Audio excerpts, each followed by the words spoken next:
मेरा नाम खुशी है। मैं बहुत खुश थी। मेरा पति मेरे लिए सोने की चूड़ियां लेकर आया था। आखिरकार मेरा पति पूरे 5 साल बाद दुबई से घर वापस आया था। मेरी शादी एक ऐसे इंसान के साथ हुई थी जो बड़ा ही सिंपल और सादा मिजाज का था। वैसे भी मैं इसी गांव में रहती थी, इसलिए अपने ससुराल वालों को बहुत अच्छी तरह से जानती थी। मेरी सास ने खुद मुझे मेरे पति के लिए पसंद किया था। मैं खुद को बहुत भाग्यशाली समझती थी, क्योंकि आजकल के लड़के अपने लिए लड़की पहले ही पसंद कर लेते हैं। और तो और जो लड़के अपने देश से बाहर नौकरी करते हैं, उन्हें तो वहीं की लड़कियां पसंद आ जाती हैं। मगर मेरा पति ऐसा नहीं था। वो बहुत ईमानदार इंसान था और बड़ी मेहनत से अपनी नौकरी करता था। मेरी ससुराल में मेरी एक नंद सास और एक देवर था। देवर भी जवान हो गया था। हमारी शादी के बाद तो मेरा देवर पढ़ाई कर रहा था। मेरी शादी के 1 साल बाद मेरी नंद की शादी कर दी गई थी, मगर वो ससुराल में खुश नहीं रही। शादी के 6 महीने बाद ही वो अपने पति से डिवोर्स लेकर आ गई थी। मैं एक अच्छे परिवार से बिलोंग करती थी, लेकिन ससुराल में आने के बाद मैंने अपनी सास और नंद का बिहेवियर अपने साथ बहुत बुरा देखा था। वो लोग मेरे साथ बिल्कुल मेरी जैसी बनकर नहीं रहती थीं, लेकिन मैंने उनके साथ रहकर सब कुछ बर्दाश्त किया। और फिर एक दिन ऐसा आया कि मैं उनके जैसी ही हो गई। अब आप लोग सोचेंगे कि मैं उनके जैसी कैसे हो गई। मेरी सास जब लोगों की बुराइयां करती थीं तो मैं उन बुराइयों से बचती थी, मगर मैंने उनके साथ बुराइयां करना शुरू कर दी। मैंने उनके साथ उनका ही तरीका अपनाया। वो मुझे जैसा कहती मैं वैसा करने के लिए तैयार रहती। मेरी सास घर का सारा काम मुझसे करवाया करती थी। मैं खामोशी से उनके सारे काम करती और धीरे धीरे मैं उनकी ही गुलाम बन गई थी। मेरी गुलामी देखकर उन्हें बहुत अच्छा लगा। मेरी सास मुझे मेरे पति से दूर रहने के लिए भी कहती, तो मैं अपने पति से दूर रहती थी। बस मैं चाहती थी कि किसी भी तरह मुझसे मेरी सास खुश रहे। मेरा पति भी पूरी तरह से अपनी माँ के पल्लू से बंधा हुआ था। शुरू शुरू में उसने जब मेरी कोई बात नहीं सुनी तो मैंने भी उससे कुछ कहना बंद कर दिया और फिर अपने आप को इस घर के माहौल में ढाल लिया। मगर वक्त गुजरने के साथ साथ मैं अपनी सास की फेवरेट बन गई। मैं उनकी बुराइयों में उनका साथ जो देने लगी थी। फिलहाल वक्त गुजरता जा रहा था। मेरी नंद ने भी मेरा कम जीना दुश्वार नहीं किया था, मगर अब मैं उनके साथ रहने लगी थी तो वो भी मुझसे ज्यादा कुछ नहीं कहती थी। मगर मेरे दिल में ये अफसोस रहता था कि मैंने जिंदगी का काफी बड़ा हिस्सा अपने पति के बिना ही गुजार दिया। मेरे सास को लगता था कि अगर मैं उनके साथ दुबई चली गई तो उनका बहुत खर्चा करवाऊंगी और उन्हें अपने पल्लू से बांध लूंगी। उसके बाद वो कभी अपनी माँ और बहन को नहीं समझेंगे। यही वजह थी कि वो हम दोनों पति पत्नी को ज्यादातर दूर ही रखती थी। सब कुछ बिल्कुल ठीक चल रहा था जब एक दिन मेरा पति घर आने वाला था। मैं बहुत होश थी, मगर अब की बार जब वो घर आया तो उसकी इतनी तबीयत खराब हुई कि वो काफी दिनों तक अस्पताल में भर्ती रहा। उसको एक अजीब तरह की बीमारी हो गई थी। उसकी तबीयत ठीक नहीं हो सकी और वो इस दुनिया को छोड़कर चला गया। मुझसे ये सदमा बर्दाश्त नहीं हो रहा था, क्योंकि मेरे पास अपने पति की कोई निशानी भी नहीं थी। मैं उसके बच्चे की कभी माँ नहीं बन पाई थी। मेरी सास कहती थी कि तू बांझ है, मगर मैं फिर भी उसकी हर बात को खामोशी से बर्दाश्त करती थी। और अब तो मेरा पति भी इस दुनिया से जा चुका था। मैं अपने मायके भी नहीं जा सकती थी, क्योंकि वहाँ मेरे माता पिता नहीं थे। मेरी शादी के बाद उन दोनों का देहांत हो गया था। भैया भाभी से बिल्कुल भी किसी सुकून की उम्मीद नहीं थी, इसलिए मेरे पति का घर ही मेरे लिए सब कुछ था। वैसे भी मैं उससे ज्यादातर दूर रहती थी और अभी भी रह सकती थी। जितनी खुश मैं अपने पति के आने से हुई थी, उतनी ही दुखी मैं उसके जाने से हो गई थी। मेरी जिंदगी मामूली तरीके से गुजर रही थी, मगर मेरे पति के मर जाने के बाद हमारे घर में बहुत परेशानी होने लगी थी। मेरा पति ही अकेला कमाने वाला था, जिनकी कमाई से हमारे घर का गुजारा हो रहा था। मेरा पति दुबई से अच्छा खासा कमाता था। काफी समय तक तो हम लोगों ने उन्हीं जुड़े हुए पैसों से अपना गुजारा किया जो मेरा पति कमाकर छोड़ गया था। लेकिन ऐसा कब तक चल सकता था। 1.5 साल बाद मेरे देवर की पढ़ाई पूरी हो गई तो मेरी सास ने कहा कि तुम अपने भाई की जगह नौकरी कर लो, अभी भी तुम्हें दुबई में नौकरी मिल सकती है। वैसे भी अब हमारे घर में परेशानी होने लगी थी और एक ना एक दिन मेरे देवर की भी तो शादी होनी थी। मेरे पति जैसी नौकरी मेरे देवर को यहाँ रहकर नहीं मिलती। मेरे देवर का नाम प्रेम था, मेरी नंद का नाम गौरी और मेरी सास का नाम शालू था। मेरे पति जो इस दुनिया से जा चुके थे, उनका नाम राज्य था। हम स्वराज के बिना बहुत उदास रहने लगे थे। मेरी सास दिन रात अपने बड़े बेटे को याद करती थी। आखिरकार मेरा पति उनका लाडला बेटा था, मगर अब हम सबका सहारा सिर्फ और सिर्फ मेरा देवर प्रेम था।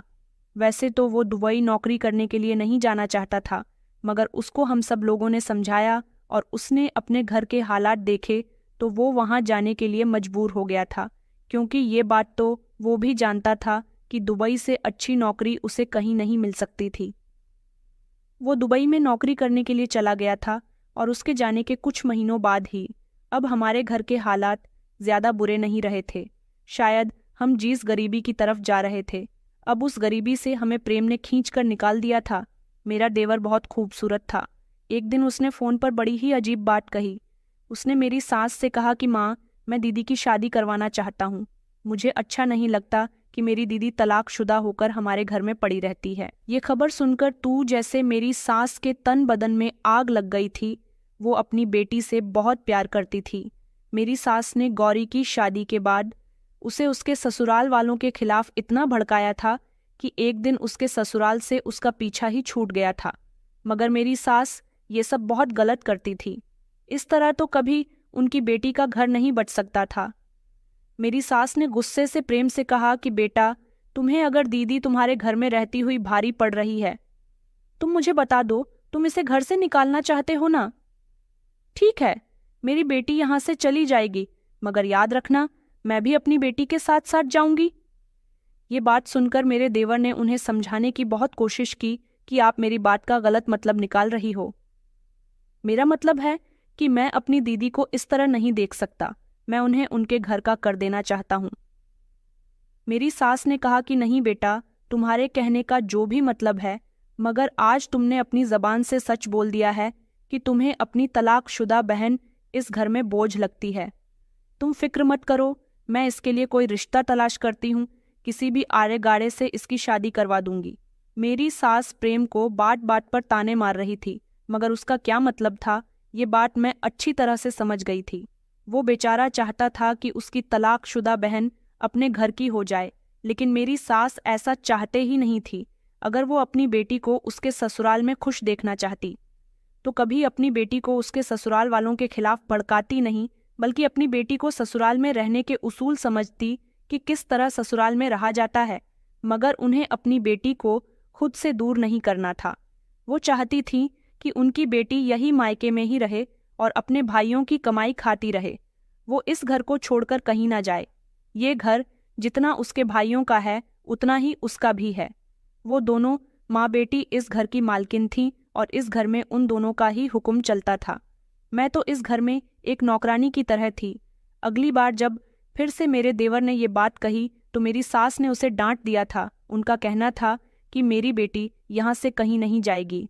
वो रोते हुए कहने लगी कि आज मुझे अपने राज की बहुत याद आ रही है। राज ने कभी तुम्हारी बहन की दूसरी शादी का जिक्र तक नहीं किया, बल्कि वो तो हमेशा अपनी बहन की ही साइड लेता था, हमेशा उसे खुश रखता था। फ़ोन करता था तो उसकी ख्वाहिशों के बारे में पूछता था, उसकी हर छोटी से छोटी ख्वाहिश पूरी किया करता था। एक तुम हो जो मुझे भाई नहीं बल्कि कोई कसाई लगते हो, जो अपनी बहन को ससुराल भेजकर ससुराल वालों के जरिए उसे परेशानी में डालना चाहते हो। ये कहकर मेरी सास ने फ़ोन बंद कर दिया था और फिर उन्होंने कई दिनों तक मेरे देवर से बात नहीं की थी। मेरा देवर जब अपनी माँ का फैसला जानता था तो फिर क्यों बार बार गौरी की शादी के बारे में अपनी माँ से बात कर रहा था? वो बहुत अच्छी तरह से जानता था कि इस घर में वही होता है जो उनकी माँ चाहती है, तो फिर क्यों वो अपनी माँ को नापसंद होने वाली बात कहता था। फिलहाल कुछ दिन इसी तरह से गुजर गए तो मेरी सास का मूड खुद ही प्रेम की तरफ से ठीक हो गया था। इधर मुझे अपने पति की बहुत याद आती थी, लेकिन फिर धीरे धीरे कुछ दिन गुजरने के बाद वो याद भी वक्त के साथ साथ कम होती गई। अब मेरे देवर ने गौरी की शादी का जिक्र भी अपनी माँ से करना छोड़ दिया था। इधर गौरी का भी यही कहना था कि वो सारी जिंदगी शादी नहीं करेगी और यहाँ अपने मायके में रहना चाहती है। मेरा देवर यहाँ जीतने भी पैसे भेजता। उन सब से हम लोग अपना गुजारा कर लिया करते थे। जिस तरह से लोग पहले मेरे पति की तारीफ किया करते थे, अब मेरे देवर की तारीफ करने लगे थे। और तो और आसपास के लोग मेरी सास को बहुत भाग्यशाली कहते थे कि जिसके दोनों ही बेटे इतने आज्ञाकारी और सुशील थे कि हमेशा अपने परिवार के लिए अपने घर से दूर रहे और अपने घर वालों को अपनी कमाई समय पर भेजते रहे। यहाँ तक कि उन्होंने धीरे धीरे अपने घर के हालात भी सुधार दिए। एक चला गया तो दूसरे ने जिम्मेदारियों को संभाल लिया। जो बेटे घर की जिम्मेदारियों को संभाल लेते हैं उनकी माँ भाग्यशाली ही तो होती है। अब मेरे देवर की उम्र 27 साल हो चुकी थी। अब वो अच्छा खासा कमाने लगा था। अब मेरी सास उसकी शादी कर देना चाहती थी। मुझे भी खुशी हुई थी कि इस घर में मेरा साथ देने वाली देवरानी भी आ जाएगी। लेकिन जैसे जैसे मेरी सास के इरादे हमारे सामने आए, हमें एक अजीब सी बेचैनी ने घेर लिया था। मेरी सास ने कहा था कि मैंने प्रेम के लिए लड़की पसंद कर ली है। मैं और गौरी ये सुनकर चौंक गए थे कि उन्होंने हमें बिना बताए लड़की कैसे पसंद कर ली थी। उनका कहना था कि लड़की को तुम लोग बहुत अच्छे तरीके से जानती हो। आखिरकार वो लड़की कौन थी? मेरी नंद ने चौंक कर मेरी सास से पूछा। उन्होंने बताया कि मुझे अपने बेटे के लिए अमीर परिवार की लड़की की ज़रूरत नहीं है। मेरा बेटा बहुत कमाता है, मुझे ज़रूरत नहीं कि मैं अमीर परिवार की लड़की लेकर आऊं। हाँ, मगर मुझे खूबसूरत लड़की से अपने बेटे की शादी करवानी है, जो बेहद खूबसूरत और कम उम्र की हो। गरीब लड़की घर में आएगी तो हम सबसे दबकर रहेंगी, हमारी हर बात को मानेगी। जिस तरह बड़ी बहू आज तक हमारी बात मानती आ रही है। अपनी सास की इस बात पर मैंने शर्मिंदगी से नज़र झुका ली थी, मगर इस बात पर गौरी हंसने लगी थी। गौरी कहने लगी कि हाँ माँ, ये बात तो तुम ठीक कह रही हो। बहू तो ऐसी ही लानी चाहिए जो घर में बहू बनकर नहीं बल्कि एक नौकरानी बनकर रहे। मगर वो लड़की थी कौन? वो लड़की थी कि हमारे गांव में रहने वाली एक गरीब किसान की बेटी, दृष्टि। वो आदमी हमारे गांव का सबसे गरीब इंसान था, जो पहले किसान था, मेहनत मजदूरी किया करता था, लेकिन अब पिछले कई सालों से बीमार पड़ा हुआ था। उसकी एक ही जवान बेटी थी। वो अपनी बेटी की शादी करना चाहता था, मगर गांव वाले ये बात अच्छी तरह से जानते थे कि उसकी बेटी को अपने घर की बहू बनाने से उन्हें दान दहेज नहीं मिलेगा, सिर्फ लड़की से ही मतलब रखना होगा। दृष्टि का हमारे घर आना जाना बहुत था, क्योंकि गौरी उसे घर बुलाकर अपने पुराने कपड़े दे दिया करती थी। मैंने कई बार दृष्टि को प्रेम से बात करते हुए भी देखा था, क्योंकि प्रेम भी कई बार उसे उसके पिता के इलाज के लिए पैसे दे चुका था। हमारी सास ने जब हमें उसके बारे में बताया तो गौरी और मैं हैरान रह गए थे। वैसे हमें इस लड़की से नफरत नहीं थी, ये लड़की खूबसूरत भी थी, मगर हमें प्रेम के लिए इस लड़की का रिश्ता थोड़ा अजीब लगा था। प्रेम कितना पढ़ा लिखा था और जितनी अच्छी नौकरी करता था, उस हिसाब से तो मेरी सास को किसी अमीर घर की बेटी को अपनी बहू बनाना चाहिए था। मेरी सास ने कहा कि जैसा मेरा बेटा है उस हिसाब से उसके लिए लड़की भी कुछ खास होनी चाहिए। ऐसी लड़की जो खूबसूरत भी है और गरीब बाप की बेटी होने की वजह से कभी मेरे बेटे की दौलत को अपनी दौलत समझने की कोशिश नहीं करेगी। वो लड़की मुझे बहुत पसंद है और हर तरीके से वो मेरे बेटे से शादी करने के लायक है। मेरी सास बहुत चालाक थी। उन्होंने अपनी चालाकी से अपने बेटे को भी इस रिश्ते के बारे में बता दिया था। मगर मैं हैरान इस बात पर हुई थी कि प्रेम इस रिश्ते के लिए इतनी आसानी से क्यों मान गया था। भले ही दृष्टि गरीब पिता की बेटी थी, लेकिन मेरी सास उसके गरीब होने का इस्तेमाल करना चाहती थी। मैं जानती थी कि उन्होंने मेरे साथ क्या किया है और वही सब कुछ उस बेचारी के साथ भी करेंगी, मगर मुझे उससे हमदर्दी क्यों हो रही थी। आखिरकार मैंने भी तो इस घर में आने के बाद ना जाने क्या क्या सहा था, जबकि मैं तो दान दहेज भी लेकर आई थी। मेरा देवर इस बात से बहुत होश था कि उसका रिश्ता मेरी सास दृष्टि से तय करना चाहती है। दृष्टि देखने में बहुत खूबसूरत थी, बस उसकी खूबसूरती उसकी गरीबी में छुप गई थी। जब वो अच्छे से सच संवर कर तैयार होती तो उसकी खूबसूरती में 4 चांद लग जाते। दृष्टि खूबसूरत होने के साथ साथ बहुत समझदार थी। गांव के लोग उसकी समझदारी पर दाद दिया करते थे। पिता के बीमार होने के बाद उसने कभी अपने पिता की बीमारी का फायदा नहीं उठाया था। वो बेहद खूबसूरत थी, चाहती तो गांव के किसी भी लड़के से अफेयर चला सकती थी। अकेली भी थी, माँ का साया या बहन का साथ भी उसके आगे पीछे नहीं था। पिता बिस्तर पर लगा हुआ था, वो अपनी जिंदगी अपने हिसाब से जी सकती थी, मगर वो बहुत शरीफ लड़की थी, इसलिए अपनी जिंदगी शराफत और समझदारी से गुजार रही थी। मेरी सास जब खुद उसके घर रिश्ता लेकर गई तो उसके पिता बहुत खुश हुए थे। उन्होंने तो फौरन ही इस रिश्ते के लिए हाँ कर दी थी। वो जानते थे कि हमारा प्रेम दुबई में नौकरी करता है, मगर एक बात बहुत ही अजीब थी। मुझे ऐसा लगता था जैसे जब हम लोग दृष्टि के घर रिश्ता लेकर गए तो जैसे वो ये बात अच्छी तरह से जानती थी कि हम उसके घर आने वाले हैं। उसके चेहरे के एक्सप्रेशन से मैं ये बात समझ गई थी, मगर मैंने किसी से कुछ नहीं कहा था। गौरी ने अभी भी अपनी माँ से कहा था कि माँ, खूबसूरती ही सब कुछ नहीं होती, लड़की का घर, परिवार और उसका बैकग्राउंड भी आपको देखना चाहिए था। मेरी सास को इस बात पर गुस्सा आ गया। उन्होंने कहा, उसकी खूबसूरती ही उसकी पहचान है और मुझे यकीन है कि वो मेरे बेटे को बहुत खुश रखेगी और हमसे भी दबकर रहेंगी। मेरी माँ की बात सुनकर गौरी खामोश हो गई थी। वो या मैं अब कुछ नहीं कर सकते थे। इस घर में होता वही था जो मेरी सास का फैसला होता था। मेरी सास की जिद थी कि वो अपने बेटे के लिए खूबसूरत लड़की ही लेकर आएंगी, भले ही वो गरीब क्यों ना हो। मेरी सास जल्द ही प्रेम की शादी कर देना चाहती थी, इसलिए घर में उसकी शादी की तैयारियां शुरू हो गईं। उसने तो अपनी कंपनी में मेरे पति से भी ज्यादा कमाई करनी शुरू कर दी थी। मेरी सास ने उसकी शादी उम्मीद से ज्यादा धूमधाम से की थी। प्रेम सिर्फ शादी के लिए ही 2 महीने के लिए आया था और 2 महीने बाद उसका वापस जाने का इरादा था। मेरी सास ने घर को दुल्हन की तरह सजा दिया था। शादी के दौरान मैं बहुत थक गई थी क्योंकि घर का सारा काम मुझ पर ही आ गया था, मगर अब मुझे तसल्ली थी कि अब हम दोनों देवरानी जेठानी मिलकर घर के सारे काम किया करेंगे। शादी के कुछ दिनों तक तो सब कुछ बिल्कुल नया नया था। मेरी देवरानी दृष्टि हम सबके साथ बहुत खुश थी।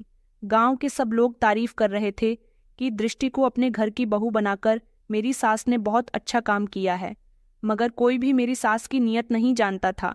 दृष्टि हमें हर तरह से खुश रखने की कोशिश करती थी कि हम सब उसकी वजह से खुश रहे। वो घर के सारे काम भी करती तो मुझे उसके अचानक से बहुत आराम मिलने लगा था। उसका बिहेवियर ठीक था, लेकिन जैसे ही 2 महीने पूरे हुए और मेरे देवर के दुबई जाने का टाइम करीब आया तो उसके चेहरे पर एक अजीब सी उदासी छाने लगी थी। वो कोशिश करती थी कि ये दुख सबके सामने जाहिर ना करे। मैं उसकी उदासी को अच्छी तरह से समझ रही थी। मैं भी तो पहले ऐसे ही उदास हो जाया करती थी, लेकिन फिर भी मैंने उसको तसल्ली दिलाने के लिए उससे पूछा कि क्या हुआ दृष्टि, तुम ठीक तो हो? तो वो जबरदस्ती मुस्कुराते हुए कहने लगी कि हाँ भाभी, मैं ठीक हूँ, मगर उसकी आंखें कुछ और ही कह रही थीं। प्रेम दुबई वापस जा चुका था। प्रेम के जाते समय वो बहुत रोई थी। मेरे देवर के जाने के बाद घर के हालात धीरे धीरे बदलने लगे। पहले तो सब कुछ नॉर्मल चलता रहा, लेकिन फिर घर में अजीब तरह की परेशानियां आने लगीं। दृष्टि शुरू शुरू में तो खामोश रहती थी और किसी बात पर ऐतराज भी नहीं करती थी। अभी कुछ ही दिन गुजरे थे कि दृष्टि के पिता की भी मौत हो गई। वो वैसे भी लंबे समय से बीमार चल रहे थे। अब उनकी मौत हो जाने से उनकी बीमारी और उनको एक तरह से मुक्ति मिल गई थी। दृष्टि अपने पिता की मौत पर बहुत रोई थी। उसे मैंने बड़ी मुश्किल से संभालना था। मैं उसकी तकलीफ को अच्छी तरह से समझ सकती थी, क्योंकि मेरे भी तो इस दुनिया में माता पिता नहीं थे और मैं भी अपने ससुराल में रह रही थी। मेरी सास का मुंह पर बहुत उपकार था कि वो मुझे अपने घर में अपने बेटे के चले जाने के बाद भी रखे हुए थी, वरना बहुत सी सासें ऐसी भी होती हैं जो अपने बेटों के मर जाने के बाद बहुओं को घर से निकाल देती हैं। अपने पिता का अंतिम संस्कार करने के बाद दृष्टि घर वापस आ गई थी। कुछ दिन और इसी तरह से गुजर गए थे, लेकिन अब शायद वो अपने दिल की बात अपने तरीके से जाहिर करने लगी थी। मुझे तो अपनी ससुराल में गौरी और मांझी से दबकर रहना पड़ता था, मगर शायद दृष्टि ऐसी नहीं थी। वो किसी से दबने वालों में से नहीं थी। मेरी सास अब उसके बारे में कहने लगी थी, देखो, दृष्टि को इसके तौर तरीका कुछ अजीब लगने लगे हैं। ये लड़ाई उसी समय बढ़ गई जब शाम को प्रेम का फोन आता और माँ जी उसे दृष्टि की शिकायतें लगाती। मेरी सास कहती कि तुम्हारी पत्नी तो बड़ी ही अजीब अजीब हरकतें करती है, सुबह देर से उठती है, अपने पिता को याद करके हमेशा रोती रहती है। अब भला कब तक वो अपने पिता की मौत का शोक मनाएगी? उस पर प्रेम दृष्टि से पूछता कि आखिर तुम्हें क्या परेशानी है? फिर दृष्टि भी अपनी सफाइयां पेश करती। दृष्टि का कहना होता कि माँ जी ने तुम्हें हर बात बढ़ा चढ़ाकर बताई है, मैंने ऐसा कुछ नहीं किया, ना ही मैंने उनसे कुछ कहा है। उसके बाद दोबारा मेरा देवर अपनी माँ को फ़ोन करता और कहता कि माँ, आपको ऐसा नहीं करना चाहिए। इस तरह हर रोज़ घर में अदालत लगती थी। यह हर रोज का रूटीन बन गया था। मेरी सास को दृष्टि की हर बात में कोई न कोई कमी नजर आती थी। हालांकि वो पहले मेरे साथ भी ऐसा ही करती थी, मगर दृष्टि मेरी सास को उनकी बात का बड़ा करारा जवाब देती थी, जबकि मैंने हमेशा खामोश रहकर ही अपनी बेहतरी समझी थी। यही वजह थी कि मेरी सास कभी मेरे पति से मेरी कोई शिकायत नहीं लगाती थी, और अब उनसे दृष्टि की ये हरकतें बर्दाश्त नहीं होती तो वो फौरन ही प्रेम से उसकी शिकायत कर देती थी। मेरी देवरानी का अपने पति के साथ जो दूर का रिश्ता सिर्फ फोन तक ही टिका हुआ था, मुझे भी देखकर अजीब सा लगता था कि जो मेरे साथ हुआ वही सब कुछ अब मेरी देवरानी के साथ भी हो रहा है। उधर गौरी, जो शुरू से ही दृष्टि से जलन रखती थी, इस मामले में मेरी सास का साथ देने लगी। वो मेरी सास को और ज्यादा दृष्टि के खिलाफ भड़काती रहती थी। हर बात पर कहती कि माँ, आप बिल्कुल ठीक कह रही हो, ये लड़की हमारे घर के तौर तरीके नहीं समझी, गरीब बाप की बेटी है तो हमेशा गरीब ही रहेंगी। इस तरह उन दोनों ने दृष्टि के खिलाफ एक जाल बुन लिया था, लेकिन दृष्टि अपने आप में मजबूत थी। वो अकेली होने के बावजूद हम सब पर भारी पड़ती थी। मैं भी दृष्टि को ज्यादा मुंह नहीं लगाती थी। मैं तो सिर्फ अपने काम से काम ही रखती थी। मुझे कभी अगर उससे हमदर्दी हो भी जाती तो मैं उसके सामने ये चीज़ जाहिर नहीं करती थी, सिर्फ अपने मन में उसकी हमदर्दी रखती थी। उसकी एक बड़ी वजह ये थी कि वो हमेशा अपने हक के लिए खड़ी होती थी, और मुझे इस बात से जलन होने लगी थी कि कभी मैंने तो अपने हक के लिए आवाज़ नहीं उठाई, तो फिर वो कैसे उठा सकती है। लेकिन उसकी बात बिल्कुल ठीक होती थी। वो मेरी सास के इल्ज़ामों का जवाब देने में झिझक महसूस नहीं करती थी, लेकिन मैं ये बात एक्सेप्ट नहीं कर पाती थी कि वो सच में ठीक कर रही है। ना जाने मुझे भी उससे किस बात की जलन होने लगी थी। हमेशा ऐसा ही महसूस होता था कि वो हर मामले में बहुत समझदारी और अक्लमंदी से काम लेती है, लेकिन मेरी सास के गुस्से के आगे किसी की नहीं चलती थी। दिन दृष्टि ने माँ जी से कहा कि माँ जी, मैं प्रेम के साथ बहुत खुश हूँ, लेकिन आपके बिहेवियर की वजह से मुझे यहाँ रहना मुश्किल पड़ रहा है। अगर मैं कुछ गलती करती हूँ तो मुझे खामोशी से बता दिया करो, डिंडोरा पीटने की क्या ज़रूरत है। आप मेरी शिकायतें मेरे पति से लगाती हो, मुझे ये सब अच्छा नहीं लगता। आप तो मुझे बहुत अच्छी तरह से जानती हो, तो फिर आप मुझे यहाँ लाने के बाद इस तरह रोज रोज जलील क्यों कर रही हो। उसकी बात सुनकर मेरी सास को बहुत गुस्सा आया। वो कहने लगी कि अब तू मुझे बताएंगे कि मुझे क्या करना है और क्या नहीं। बेखुशी को, ये तेरी जेठानी है, ये भी इस घर में रही है, इसको तो यहाँ रहते हुए कभी कोई परेशानी नहीं हुई। अपनी सास की इस बात पर मैंने उन्हें चौंक कर देखा।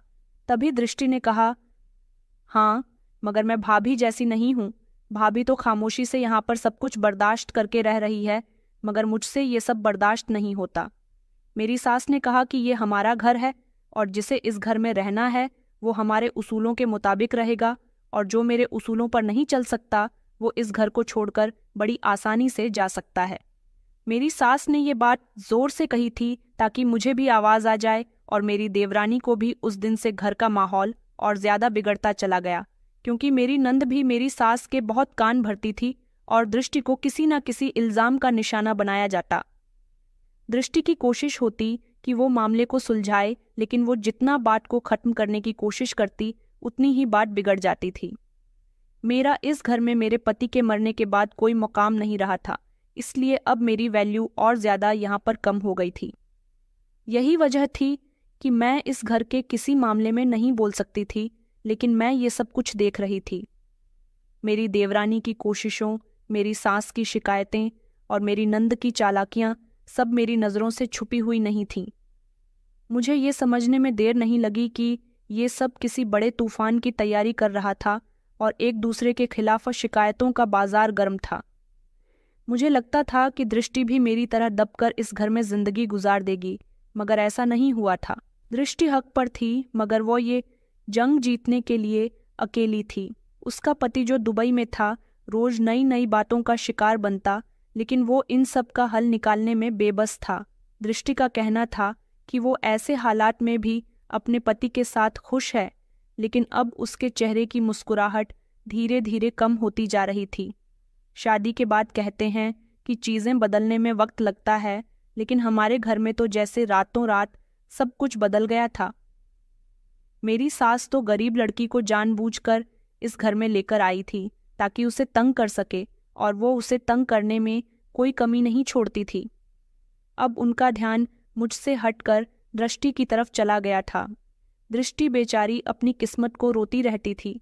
उसे नहीं पता था कि वो जिन परेशानियों के झुंड से निकलकर अपने ससुराल में सुख की जिंदगी गुजारने की उम्मीद से आई थी, ससुराल आने के बाद भी वो परेशानियों के झुंड में ही चली जाएगी।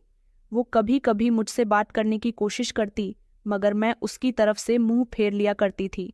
मैं नहीं चाहती थी कि कभी मेरी सास ने मुझे उससे बात करते हुए देख लिया और मेरी नंद ने मेरी सास को भड़का दिया कि ये दोनों आपस में बातें करती हैं या ये दोनों एक हो चुकी है तो मुझे मेरी सास घर से निकाल दे। मेरा तो कोई सहारा भी नहीं था। मैं कहाँ जाऊंगी? मुझे अपनी सारी जिंदगी इसी घर में गुजारनी है। अब चाहे वो कैसे भी गुजारूं, मुझे लगता था कि अगर इस घर में ऐसा ही चलता रहा तो इस घर में कभी चैनो सुकून वापस नहीं आ सकेगा। लेकिन इसका हल क्या था? क्या मेरे देवर के आने पर घर के हालात बदलने थे या फिर ये सब कुछ और ज्यादा बिगड़ जाएगा? ये सवाल मेरे दिल में हर रोज उठता था, लेकिन उनके जवाब मुझे कहीं भी नजर नहीं आते थे। मेरी देवरानी भी किसी से कम नहीं थी और वो चुप बैठने वालों में से नहीं थी। और अगर मेरी सास या नंद उस पर कोई इल्जाम लगाती या उसे कोई ताना देती तो वो फौरन पलटकर जवाब देती थी। उसके शब्द हमेशा सीधे और ठोस होते थे। वो बात को घुमा फिराकर कहने के बजाय साफ साफ बात कहती थी। शुरू में तो मुझे ऐसा लगता था कि वो ऐसा सिर्फ टाइम पास करने के लिए कर रही है, लेकिन ये वक्त के साथ पता चला कि उसकी आदत है सीधी सीधी बात कहने की, ये सुनने वाला कोई भी हो। एक दिन जब प्रेम का फोन आया तो बहुत ही सीरियस लग रहा था। वो अपनी माँ से कहने लगा कि मैं अगले महीने वापस आ रहा हूँ और इस बार दृष्टि को अपने साथ लेकर जाऊंगा। ये सुनकर तो मेरी सास के होश उड़ गए। उनके चेहरे पर अजीब सी परेशानी छा गई, ऐसे जैसे वो कोई बड़ी जंग हार गई हो।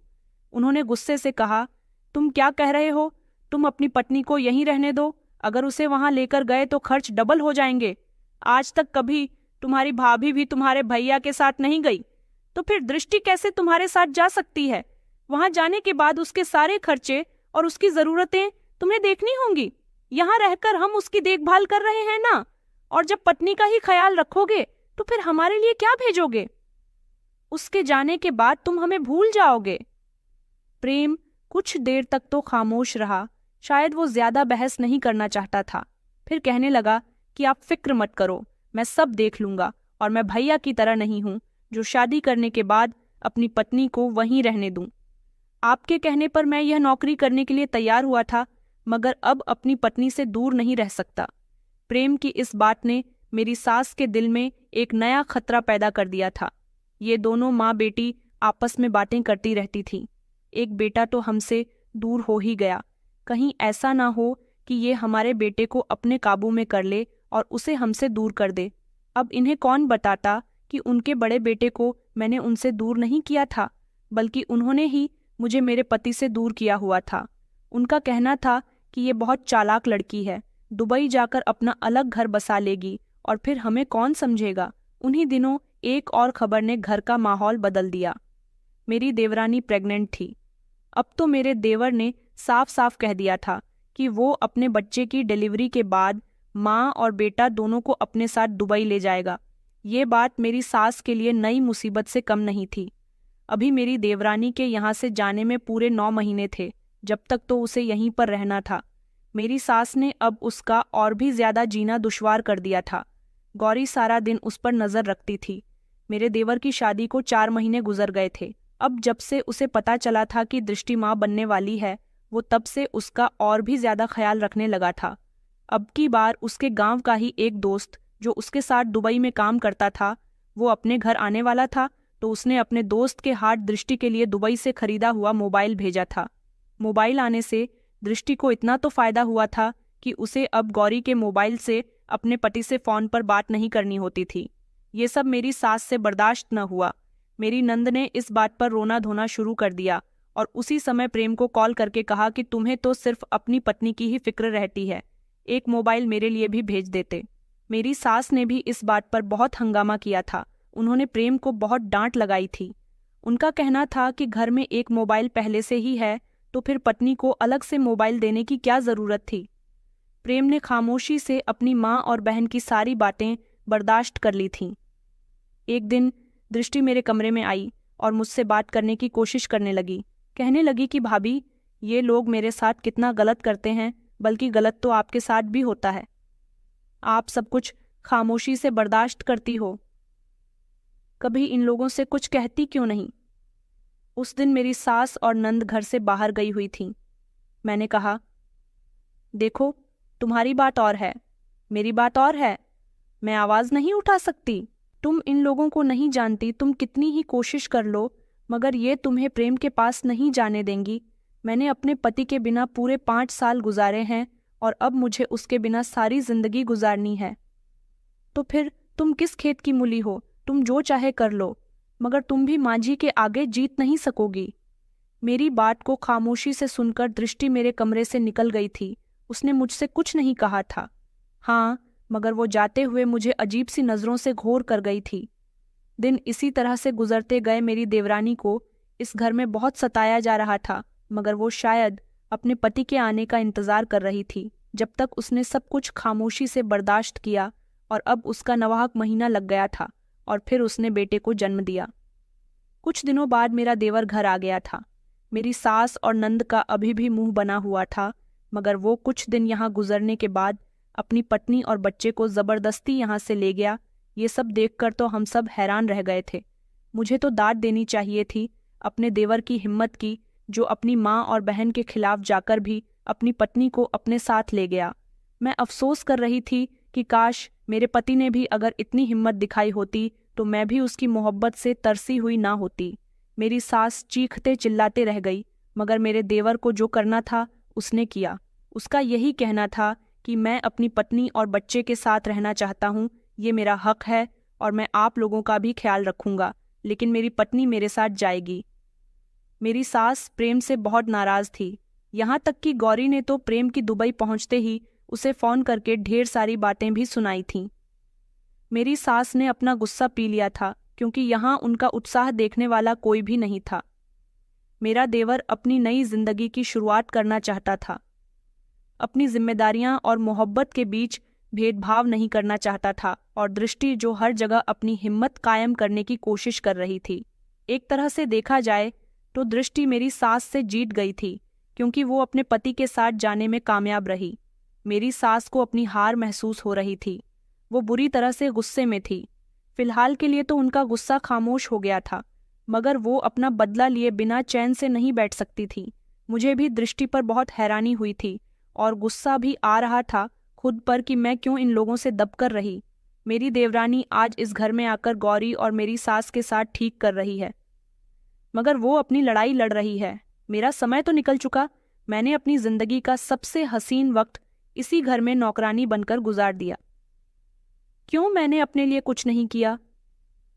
उन लोगों के जाने के बाद जैसे घर का माहौल खाली सा हो गया था।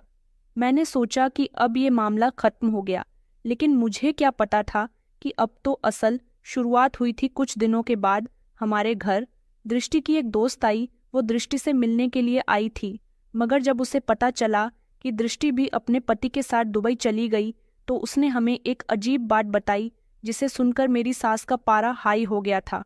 उसने बताया कि दृष्टि तो बड़ी खुशनसीब निकली, मोहब्बत करने वाले लोगों का नसीब बड़ा ही अच्छा होता है। जब मेरी नंद ने ये बात सुनी तो उसने उसे चौंक कर सवाल पूछा कि कौन किससे मोहब्बत करता है। दृष्टि की सहेली, जो कि हमारे गांव में ही रहती थी, उसका नाम कली था। कली ने बताया कि अरे, दृष्टि और प्रेम की मोहब्बत, वो दोनों एक दूसरे से बहुत प्यार करते थे। ये बात सुननी थी कि मेरी सास ने भी इस बात पर कान लगाए और अब कली से पूरी बात पूछी। उसने बताया कि वो दोनों तो एक दूसरे से पहले से ही मोहब्बत करते थे। जब वो आपके घर आया जाया करती थी, उसी दौरान प्रेम और दृष्टि के बीच मोहब्बत का सिलसिला शुरू हो गया था, मगर उन दोनों ने अपनी मोहब्बत को खुफिया रखा हुआ था। और जब प्रेम दुबई चला गया तो दृष्टिकोण कली के घर जाकर उसके मोबाइल से प्रेम से बातें किया करती थी। कली को तो यही लगता था कि प्रेम के घर वालों ने उसकी मर्जी के मुताबिक उसकी शादी की है, मगर ये तो कोई नहीं जानता था कि वो दोनों एक दूसरे से प्यार करते थे। इधर मेरी सास ने तो उसे इसलिए बहू बनाया था कि वो उनके कमाऊ बेटे को अपने काबू में न कर ले, मगर फिर भी वो उसे अपने काबू में करने में कामयाब रही थी। मेरी सास को बहुत गुस्सा आ रहा था। अब उनका गुस्सा पहले से भी ज्यादा बढ़ गया था। उन्हें याद आया कि प्रेम ने एक बार हल्के से उनसे कहा था कि आप अपनी मर्जी से रिश्ता तय कर दो। मेरी पत्नी पढ़ी लिखी अमीर घर की होनी चाहिए, तभी तो उसके और मेरे मिजाज एक दूसरे के साथ मिलेंगे। मेरी सास ने जानबूझकर अपने बेटे की शादी एक गरीब लड़की से करवाई थी, क्योंकि वो उसका इरादा समझ गई थी कि अगर लड़की उसके जैसी पढ़ी लिखी और अमीर घर की आ गई तो उसके बहुत खर्चे होंगे, जबकि गरीब लड़की के कोई खर्चे नहीं होंगे और मेरी सास उसे डरा धमका कर रखेगी। मेरी सास का सारा प्लान चौपट हो गया था। उधर प्रेम भी ये बात बहुत अच्छे से जानता था कि उसकी माँ कभी भी ये नहीं चाहेगी कि उसका बेटा अपनी पत्नी के कहने में रहकर जिंदगी गुजारे, इसलिए तो वो ऐसी लड़की से उसकी शादी करवा रही थी जिसका हमारे घर में कोई मुकाम ना बन सके। मेरा देवर मुझे और मेरे पति को देखकर समझ गया था, इसलिए उसने अपनी आने वाली जिंदगी के लिए काफी कुछ सोचकर रखा था। तभी तो उसने अपनी पत्नी के लिए स्टैंड लिया और बड़ी चालाकी से उसने दृष्टि से शादी की। मेरी सास चिल्ला चिल्ला कर कह रही थी कि वो लड़की बहुत चालाक थी, उसने मेरे बेटे को अपने काबू में कर लिया। घर में हर समय मेरी सास और ननद उसी की बातें करती रहती थीं, बल्कि अब तो मैं भी उनके साथ हमेशा दृष्टि की बुराइयों में लगी रहती थी। सच में दृष्टि ही मुझे भी बहुत चालाक लगी थी। मुझे भी यही लगता था कि ये सब प्रेम की गलती है। उसने घरवालों को धोखा दिया, हम सबको बेवकूफ़ बनाया। मेरी सास हमेशा यही सोचती रहती कि किस तरह प्रेम और दृष्टि को सबक सिखाया जाए। मेरी सास का कहना था कि उन दोनों ने हमें जलील किया, वो वहाँ जाकर आराम से जिंदगी गुजार रहे हैं और हम यहाँ उनके पीछे पड़े हैं। मेरी सास का कहना था कि अगर दृष्टि के मायके में कोई होता तो वो उससे बदला ले लेती, मगर उसका तो इस दुनिया में कोई था ही नहीं। मेरी सास ने एक दिन गुस्से में प्रेम को कॉल करके सब कुछ बता दिया और उससे कह दिया कि ये सब कुछ तुम्हारी पत्नी की साजिश है। वो कुछ भी करके हमारे घर में दाखिल होना चाहती थी, हमारे घर का सुकून बर्बाद कर देना चाहती थी। मगर प्रेम ने कहा कि माँ, आप गलत समझ रही हो, मैं उससे मोहब्बत करता था, इसलिए उसे हासिल करना चाहता था। आपने भाई और भाभी को भी हमेशा अलग रखा, मगर मैं दृष्टि के साथ ऐसी जिंदगी नहीं गुजार सकता था। जब से मैंने उसे मोहब्बत से शादी की है तो मैं भी उसके साथ रहना चाहता था, और अब तो वो मेरे बच्चे की माँ भी बन गई है। उन्होंने कहा कि नहीं, तुम अपनी पत्नी की भाषा बोल रहे हो, उसने तुम्हें अपने जाल में फंसाया और तुम उसके जाल में फंसते चले गए। मेरी सास ने अपनी बात कहकर गुस्से में फोन बंद कर दिया था, लेकिन मेरी सास के दिल में जो आग जल रही थी वो बुझने का नाम ही नहीं ले रही थी। ये सब देखकर मुझे भी एक तरीके से खुशी महसूस हो रही थी कि मेरी सास दृष्टि के साथ जो कर रही थी अच्छा कर रही थी। धीरे धीरे दृष्टि को प्रेम के साथ गए हुए 1 साल का वक्त गुजर गया था और यहाँ रहते हुए मेरी सास कुछ न कर सकी थी। लेकिन 1 साल में एक दिन भी ऐसा नहीं गया था जब दृष्टि और प्रेम के बारे में घर में बात ना होती हो। हर रोज उनकी बुराई होती थी। प्रेम कभी कभी घर पर फोन किया करता था, सबके हालचाल लेता था, मगर इस घर में उसकी कोई सुनने वाला नहीं था। वो उधर अपनी जिंदगी अच्छी तरह से गुजार रहा था। हम लोग यही कहते थे कि प्रेम हमसे दूर हो गया और ये सब सिर्फ दृष्टि की वजह से हुआ है। फिर एक दिन प्रेम ने खबर दी कि वो और दृष्टि कुछ दिनों के लिए गांव आ रहे हैं। ये खबर सुनकर तो मेरी सास खुशी से उछल पड़ी थी। ना जाने क्यों मेरी सास को इस बार बहुत खुशी हुई थी, बल्कि वो तो उन दोनों से नफरत करने लगी थी, इसलिए उनका खुश होना बनता ही नहीं था। लेकिन इस बार उन्होंने अपने दिमाग में कुछ और ही प्लान बनाया हुआ था। जब दृष्टि और प्रेम घर में दाखिल हुए तो उनके साथ उनका 1 साल का बेटा भी मौजूद था। दृष्टि बहुत सुंदर लग रही थी, उसने बहुत ही खूबसूरत कपड़े पहने हुए थे। मेरी सास कहने लगी कि ये सब मेरे बेटे की कमाई का नतीजा है। हमें तो प्रेम पैसे नहीं भेजता और अपनी पत्नी को देखो कितने महंगे महंगे कपड़े पहनाता है। ये सब देखकर तो हम तीनों ही नफरत से जल उठे थे कि आज तक इतने महंगे और अच्छे कपड़े हम में से किसी ने भी नहीं पहने थे। मगर दृष्टि को इतना सुंदर देखकर मुझे भी गुस्सा आया था। गौरी का कहना था कि औरत बाहर जाकर मेरे भाई को पूरी तरह से अपने काबू में कर चुकी है। वो दोनों यहाँ 1 महीने रुककर वापस दुबई जाना चाहते थे, मगर इस बार मेरी सास फैसला कर चुकी थी, या तो प्रेम अकेला यहाँ से जाएगा या तो वो अब की बार खुद भी यहाँ से नहीं जा सकेगा, क्योंकि मेरी सास ने कुछ और ही सोच रखा था। प्रेम ने अपनी माँ को तसल्ली देने की कोशिश की, लेकिन वो तो वहाँ तो गुस्से में थी। उन्होंने कह दिया था कि अब की बार तुम दोनों ही यहाँ से नहीं जाओगे। मगर प्रेम ने उन्हें समझाया कि अगर मैं नहीं गया तो कामकाज कैसे होगा। मेरी सास का कहना था, तो फिर तुम्हारी पत्नी यहाँ से नहीं जाएगी। मगर दृष्टि का कहना था कि वो भी अपने पति के साथ दुबई वापस जाएगी, क्योंकि वो उसके बिना अब यहाँ नहीं रह सकती। अब उसके पास बच्चा आ गया है और बच्चे को भी अपने पिता की आदत हो गई है। लेकिन मेरी सास कुछ भी सुनने को तैयार नहीं थी। दृष्टि और प्रेम यहाँ आने के बाद बहुत पछता रहे थे कि वो दोनों वहीं ठीक थे, यहाँ पर क्यों आए। मगर उन्होंने सोचा कि छुट्टियां चल रही हैं और घरवालों से दूर हुए भी काफ़ी समय हो गया। वो ये नहीं जानते थे कि यहाँ आने के बाद उनके लिए कितनी बड़ी मुसीबत आने वाली है। और इस बार मेरी सास ने फैसला किया हुआ था कि दुनिया इधर से उधर हो जाए। वो अपनी बात से पीछे नहीं हटेंगी और ना ही इस बार प्रेम को अपनी मनमानी करने देंगी। जैसा वो कहती है बस वही होगा। दृष्टि का भी कहना था कि वो खुद को दुबई के माहौल में ढाल चुकी है, अब उसके लिए यहाँ रहना बहुत मुश्किल होगा। प्रेम और दृष्टि जब से यहाँ आए थे, ऐसा कोई भी दिन नहीं था जब हमारे घर में जंग न छिड़ी हो। धीरे धीरे 1 महीना पूरा होता जा रहा था। दृष्टि प्रेम को समझा समझाकर थक गई थी कि उसे उसके साथ ही जाना है। मगर अब की बार तो प्रेम भी उसे समझा रहा था कि माँ की बात मान लेते हैं, कुछ दिनों की बात है, मैं वापस आ जाऊंगा तो दोबारा से तुम्हें यहाँ से ले जाऊंगा। मगर इस बार माँ बहुत गुस्से में लग रही है।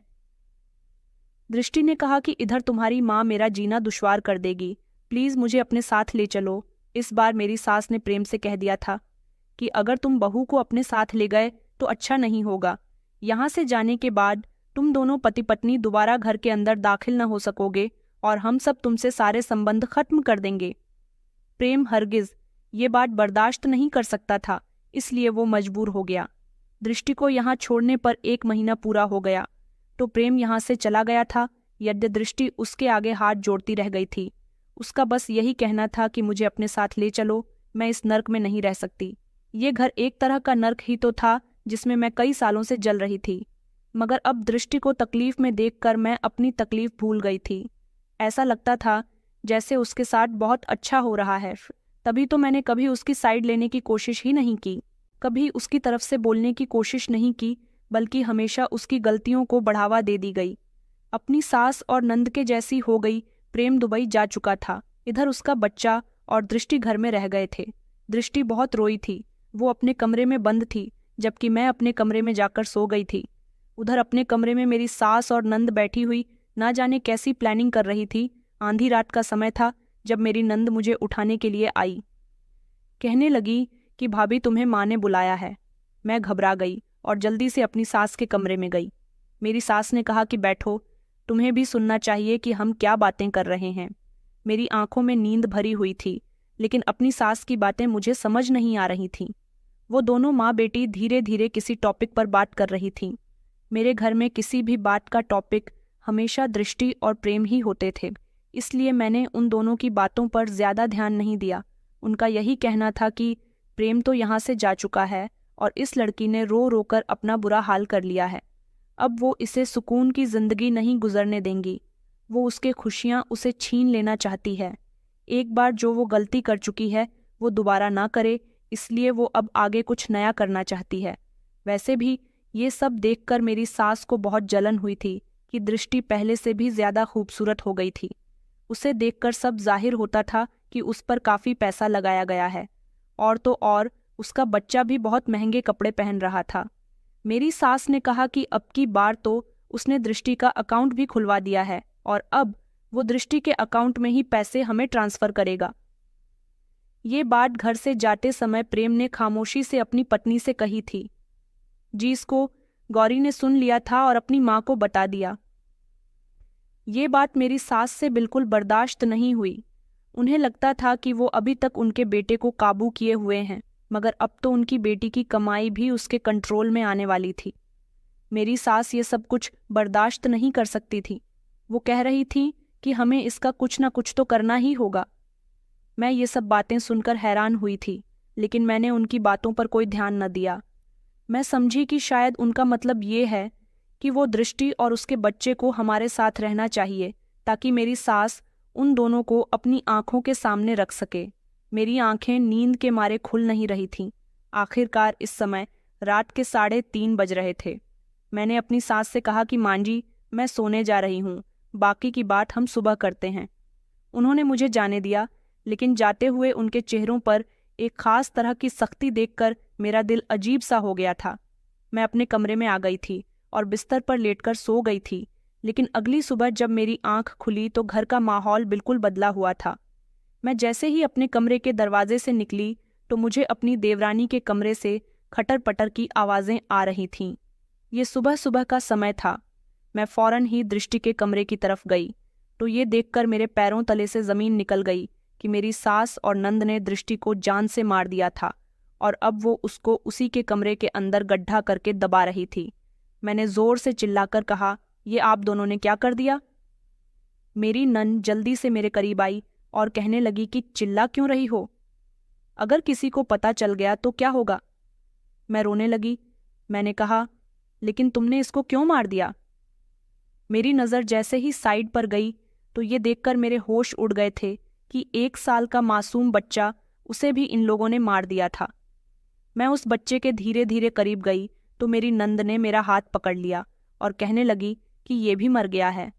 मुझे तो विश्वास ही नहीं हो रहा था कि ये दोनों इतनी हद तक भी गिर सकती है।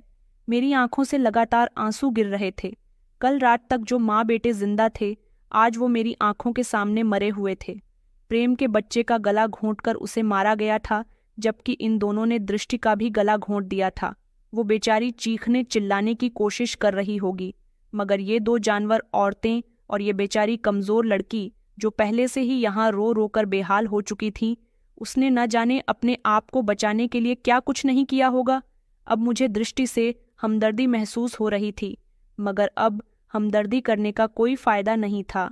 वो और उसका बच्चा जा चुके थे। मेरी सास और नंद ने मुझे खामोश रहने के लिए कहा। उन्होंने कहा कि हमने तो तुम्हें यही सब बताने के लिए रात बुलाया था। हम चाहते थे कि तुम हमारा इस सब में साथ दो, मगर अब तुम्हें अपना मुंह बंद करना होगा। किसी को कुछ बताने की जरूरत नहीं है। उन दोनों ने एक साथ मिलकर उस माँ और बेटे को जमीन में दबा दिया था और उसके ऊपर बेड रख दिया था। मैं अपने कमरे में आकर बहुत रोई थी। मुझे नहीं पता था कि ये लोग उन दोनों की जान ले लेंगे। क्या इनकी नफरत इतनी हद तक बढ़ चुकी थी कि ये जान लेने पर उतर आई? मेरी सास ने अपनी एक और चाल चली। दृष्टि का मोबाइल बंद कर दिया और गौरी के मोबाइल से कॉल करके प्रेम को बताया कि तुम्हारी पत्नी कल रात इस घर से भाग गई, यहाँ तक कि अपना बच्चा भी साथ ले गई। मैंने तुमसे मना किया था ना कि उसे मोबाइल मत दो, क्योंकि हमने देखा था कि वो तुम्हारे पीछे किसी से चुपके चुपके फ़ोन पर बातें किया करती थी। अब वो अपने उसी आशिक के साथ भाग गई है। प्रेम तो ये सब सुनकर जैसे हैरानी रह गया था। उसे सब पर यकीन नहीं आ रहा था। वो बहुत परेशान हो गया था, लेकिन मेरी सास ने उसे यकीन दिलाया कि वो घर में नहीं है। यकीन नहीं होता तो तुम यहाँ पर आकर देख सकते हो। मेरा देवर बहुत परेशान था। इमरजेंसी में वो यहाँ भी नहीं आ सकता था। ये धर्म मुझसे ये सब बर्दाश्त नहीं हो रहा था। ये लोग अगर दृष्टि के साथ ये सब कर सकते थे तो एक दिन ये मेरे साथ भी तो ऐसा ही कर सकती थी। मेरे अंदर का इंसान जागने लगा था, जो पिछले कई सालों से मरा हुआ था, जो शायद दृष्टि के आ जाने के बाद मर गया था। मैं बहुत खुद गर्ज हो गई थी। मुझे दृष्टि को तकलीफ में देखकर अपनी तकलीफ का अंदाज़ा लगाना चाहिए था, बल्कि मैं हमेशा यही सोचती रही कि जैसा मैंने सहा है वही सब कुछ दृष्टि को भी सहना होगा। गलती तो मेरी थी। मैंने कभी अपने लिए जुर्म के खिलाफ आवाज़ नहीं उठाई। दृष्टि अपने लिए अपनी जंग लड़ रही थी तो उसमें कोई बुराई नहीं थी। अपने लिए हर इंसान को स्टैंड लेना चाहिए, मगर अब मैं और ये सब कुछ बर्दाश्त नहीं कर सकती थी। कुछ दिन गुजरे तो मुझे पता चला कि प्रेम यहाँ आना चाहता है, लेकिन उससे पहले मैं पुलिस स्टेशन चली गई और मैंने पुलिस को जाकर अपनी सास और नंद के बारे में सब कुछ बता दिया। मेरी सास और नंद को तो यही लगता था कि मैं उनके खिलाफ आवाज़ तक नहीं उठा सकती, क्योंकि सारी जिंदगी मैं उनकी गुलामी करती आई हूँ, उनकी बात मानती आई हूँ। मगर अब तो हद हो गई थी। किसी दिन अगर वो मुझे भी इसी तरह खामोशी से मार देती तो शायद मेरी मदद करने वाला भी कोई नहीं होता। शायद मेरे मरने के बाद भी मेरी कोई मदद नहीं करता, मगर मैं दृष्टि के साथ ऐसा नहीं होने दे सकती थी। जीते जी तो मैं उसकी कोई मदद ना कर सकी, मरने के बाद तो कर सकती थी। पुलिस को जब मैंने सब कुछ बता दिया तो पुलिस हमारे घर आ गई और पुलिस ने दृष्टि के कमरे की खुदाई करनी शुरू कर दी। खुदाई के समय उन्हें दृष्टि और उनके बच्चे की 2 दिन पुरानी दबी हुई लाश मिल गई थी। उन दोनों को जब पोस्टमार्टम किया गया तो पता चला कि उन दोनों की गला दबाकर हत्या की गई है। मेरी सास और नंद का कहना था कि ये भी हमारे साथ साथ इस काम में शामिल थी। पहले तो वो लोग इनकार कर रही थीं, मगर बाद में वो सारा इल्ज़ाम मुझ पर लगाने लगी। हाँ, मैं भी इस सज़ा की हकदार थी, क्योंकि मैं सब कुछ अपनी आंखों के सामने होता हुआ देखती रही। मैंने दृष्टि को बचाने की कोशिश नहीं की। उसके साथ जो कुछ होता रहा मैं उसे बढ़ावा देती रही, मगर मैंने उसे मारा नहीं था, क्योंकि मैं नहीं जानती थी कि एक दिन उसकी इस तरह मौत हो सकती है। मुझे अपनी फिक्र हो रही थी, इसलिए मैंने पुलिस को सब कुछ बता दिया। मेरी सास और नंद के साथ साथ मुझे भी अरेस्ट कर लिया था। मेरे देवर को भी ये खबर दे दी गई थी। मेरा देवर जब यहाँ पर आया तो उसे पूरी बात पता चल गई। मेरे देवर को ये भी पता चल गया था कि मैंने ही खुद पुलिस में जाकर ये सब कुछ बताया था। मुझे कोई ऐतराज़ नहीं था।